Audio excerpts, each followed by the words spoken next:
वाले से, लेकिन ना वो अपने आप को रिक्यूज़ करते थे, ना वो जज को जो है वो बंदयाल साहब नकवी साहब को हटाते थे, बल्कि उनको अपने साथ खड़ा करके एक मैसेजिंग उन्होंने जो है वो की थी। और वाज़े तौर पर ख़ुद भी उन्होंने कहा कि एक मैसेजिंग है।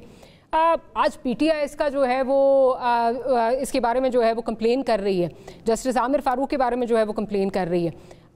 बेशक लीगली कोई बाइंडिंग नहीं है कि जज अपने आप को रिक्यूज़ करे, जो सीनियर मोस्ट चीफ जस्टिस होता है रिक्यूज़ करे, लेकिन आपको क्या लगता है कानूनी तकाज़ों के लिए और ये दिखाने के लिए कि इंसाफ वाकई हो रहा है, हकीकी मायनों में इंसाफ जो है वो हो रहा है, अगर साहिल को जो है वो एक आप पे नो कॉन्फिडेंस है, तो क्या आपको मॉरल हाई ग्राउंड लेके साइड पे नहीं हो जाना चाहिए? डॉक्टर मारिया, ये दोनों मेरे भाई वकील है, ये अच्छी तरह जानता है कि अदालतों में किसी भी जज साहब के ऊपर अगर आपका एतबार ना हो या आपको फैसले इंसाफ से करने का आपको शक हो, तो आप सिंपल एक दरख्वास्त दे देते कि मैं आपके पास केस चलाना चाहता हूँ। तो ये एक नहीं 1000 मिसालें मौजूद है कि वो जज साहब उसके ऊपर लिख देते हैं बिफोर मी, यानी मेरे पास इसको नहीं लगाओ। तो ये तो एक उसूल है। अब उसूल कोई अपनाता है, कोई नहीं अपनाता है। मैं ये कहता हूँ कि ये दोनों पार्टी जो मेरे मोहतरम मुखला बैठे हुए, इन दोनों पार्टी को मैं मुर्द इल्जाम कहता हूँ। मैंने एक बिल दाखिल किया कौमी असम्बली में कि जनाब ये बता दे कि एक चपरासी की नौकरी के लिए तो आप 3-3 मरतबा इंटरव्यू लेते हो, जात नस्ल पूछते हो, डोमिसाइल पूछते हो, जबान पूछते हो, और एक हाई कोर्ट का जज जो मौत और जिंदगी का फैसले करते हैं वो आप डायरेक्ट लेते हो, और बड़े बड़े वकला की जूनियर आते हैं उसमें।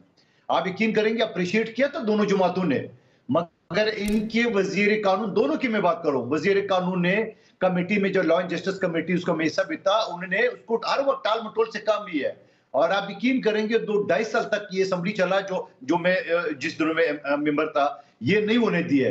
तो आप मुझे बता दो कि एक जज आप अपनी मर्जी से बांजे भतीजे को लेते हो, और सिंध हाई कोर्ट में एक मिसाल, एक वक्त ऐसा तक कि लोग कहते थे कि 7 जजेस से आपस में चाचा मामे भतीजे बांजे। आप मुझे बताओ कि इस तरह आप जुडिशरी चलाओगे तो दुनिया में 139 नंबर तो होंगे, मगर हमारी दुलू में 1000 नंबर पे आप पीछे हो।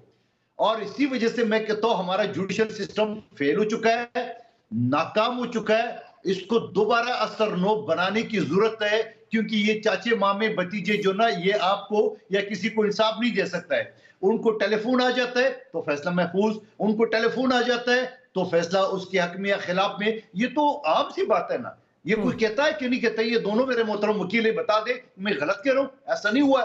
दूसरी बात, कौमी असम्बली ने एक पाकिस्तान की तारीख में एक कमेटी बनाई, और उस कमेटी में मुझे चेयरमैन मुंतखब के तमाम जमातों ने मिलकर 4 लाख से ज्यादा लोगों को मैंने रेगुलाइज किए जो कच्चे मुलाजमीन थे।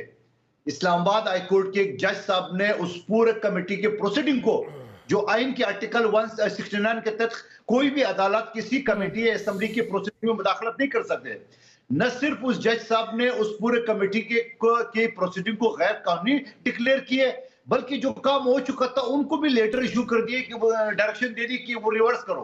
तो भाई ये कौन सा मुल्क है? ये कौन सा इंसाफ है? कोई पूछने वाला नहीं है। जंगल का कानून है। मैं तो अपील दाखिल करूंगा, मगर मुझे फिर भी इस्लामाबाद हाई कोर्ट से उम्मीद नहीं है।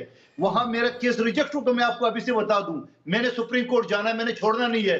4 लाख घरानों का उन्होंने एक कलम पे, उस गैर मुंतखब जज ने एक कलम पे उसको खत्म कर दिए। जिनका हो चुका है बोलो उसको भी रिवर्स कर दो। तो भाई खुदा का वास्ता, आप इंसाफ की कुर्सी पे बैठे हो, ये आपकी कोई कुछ जाती जागीर तो नहीं है। 4 लाख खानदानों को आपने एक कलम पे खत्म कर दिया। सवाल मेरा डॉक्टर मारिया ये है कि ये हमारा जुडिशल सिस्टम मुकम्मल कोलैप्स हो चुका है, इनको असर-ए-नो की जरूरत है। किसको रीऑल करेंगे, कौन से सिस्टम को ओवरऑल करेंगे? या तो आवे का आवा बिगड़ा हुआ है। दानियाल साहब, लीगल फ्रटर्निटी और लीगल टर्म्स में एक जो कोट है वो बड़ा यूज़ किया जाता है, justice must be seen to be done, इंसाफ होता हुआ नज़र आना चाहिए। इस तरह के जो केसेस हैं, जो जिसमें स्पेशली पॉलिटिकल नौयत के केसेस हैं, और उसमें अगर एक आपको नो कॉन्फिडेंस है किसी जज पर, और ये तमाम पार्टीज के लिए जाता है, आज आप जो है वो तनकीद का निशाना बना रहे हैं पीटीआई को कि जी ये देखिए अपनी मर्जी के फैसले आते हैं तो ये इनको कबूल होते हैं, नहीं आते तो इस तरह की बातें करते हैं। कल पीटीआई आपको बंदयाल साहब के हवाले से इसी तरह की जो है वो ताने देती थी।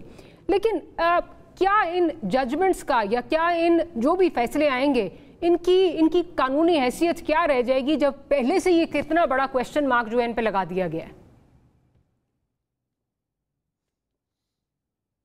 ڈاکٹر صاحب ان کی دیکھیں جہاں تو کوئی ذاتی لائکس اور ڈس لائکس ہے، جہاں آپ کسی کے وکیل رہے ہو یا کوئی ایسی ذاتیات کے اوپر بات ہو وہاں ٹھیک ہے، لیکن جہاں ایسی بات نہ ہو تو وہاں تو ایسا کچھ نہیں۔ لیکن مجھے ایک بات بتائیں کہ ان کو کیا مسئلہ ہے، یا ان کو یہ جو میرے بھائی بیٹھے ہیں جو ترجمان ہیں پی ٹی آئی کے شعیب صاحب، مجھے دیکھیں کہ یہ ان کی کیا سیاسی ہسٹری ہے، ان کی جماعت کی کیا ان کا سیاسی بیک گراؤنڈ ہے؟ یہ ایک ٹانگے کی جماعت تھی، یہ اپنے آپ کو ہمارے ساتھ کیسے کمپیریزن کر سکتے ہیں؟ یہ تو جھوٹ کی بنیاد کے اوپر آئے ہوئے لوگ، ٹیسٹ ٹیوب بیبیز، یہ کسی کی خواہش کے اوپر پیدا ہونے والے سیاسی کھلاڑی، ٹھیک ہے نا، جن کا سیاسی بونے ہیں، پاکستان کی سیاست میں قد نہیں ہے ان کا، اور ان کی باتیں ان کی جماعت کی، اور شعیب شاہین صاح جو باتیں کر رہے ہیں کہ مجھے بتائیں کہ انہوں نے پاکستان کو دیا کیا ہے، پاکستان میں کیا کیا ہے؟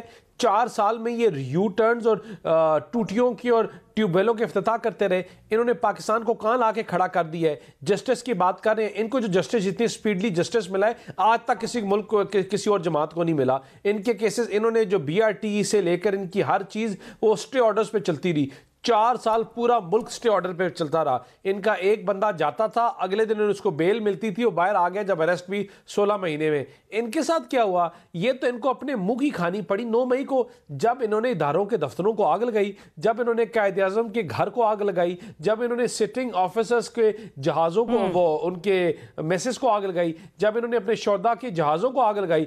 ان کو تو اپنی آپ کی اپنی کھانی پڑی ہے، ان کے ساتھ کون سا تو آپ کا خیال ہے کہ اگر کسی جج پہ نو کانفیڈنس ہو تو اس کو ریکیوز نہیں کرنا چاہیے؟ اور ایک سیکنڈ ڈاکٹر صاحب، خالی یہ بات نہیں ہے، یہ تو 9 مئی کا واقعہ کر کے بھی موقع دکھا رہے تھے اور کہہ رہے تھے کہ ہمیں دوبارہ اریسٹ کیا تو پھر ہوگا۔ ان کو تو ریمورس ہی نہیں تھا۔ یہ دانیال صاحب میں بات کیا کر رہی ہوں، آپ کدھر اس کو لے کے جا رہے ہیں؟ میں کوئی اور بات کر رہی ہوں۔ غلط ہوا، معذرت کے ساتھ مجھے لگتا ہے ہم کبھی آگے نہیں بڑھ سکتے۔ بتا رہا ہوں تسلسل تو وہی ہے نا کہ آپ ان کا نہیں ڈاکٹر صاحب، ہم آگے بڑھ گئے ہیں، یہ ملک آگے بہت آگے نکل گیا ہے۔ آپ ان کی جو یہ ملک اسی سائیکل میں یہ کر چکے 4 سال 5 سال جو کیا، اب ملک آگے بڑھے گا، اب یہ ملک اس سائیکل میں نہیں ہوگا۔ اس ملک میں واپس انشاءاللہ 2017 کی کڑی واپس جوڑے گی، وہ چین وہ گاڑی پھر وہاں سے چڑھے گی پٹری، اور پاکستان میں انشاءاللہ آپ بیٹھ کے کہیں گے کہ 12,000 میگا واٹ بنایا یا 11,000۔ آپ کے ٹاپکس ہوں گے کہ روڈ 200 کلومیٹر بنی تھی یا 180 بنی تھی، یا ڈیبیٹس ہوں گے کہ 300 جہاز چل رہے ہیں یا 280 چل رہے ہیں۔ یہ